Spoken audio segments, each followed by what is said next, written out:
یکمی شربچه ازبکستان کامراشاه پالوان عبدالله تاجیکستان مظفر کامران ازبکستان جهانگیر مجید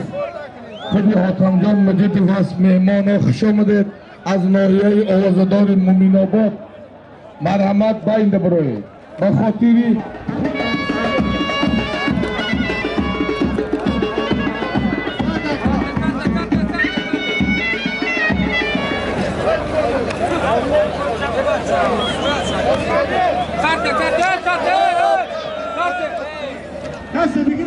من همه سایردین پهلوان چمپیون رودکی میدان است جیانش بحردین پهلوان خوب در روسیه مشق میکنه برادر ما حاجی رحیم جان دوجانش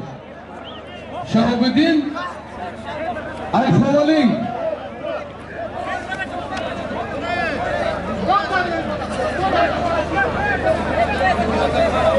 چی گفت مظفر جان مظفر جان فوق میفرم اگر نیست حدا نیست یا تبرزگو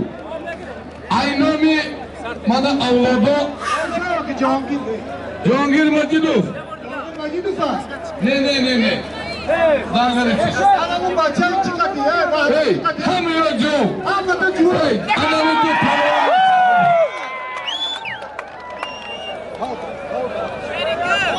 مردم مایدان خالی کنه کشتی کلان بشن تمام مایدان بس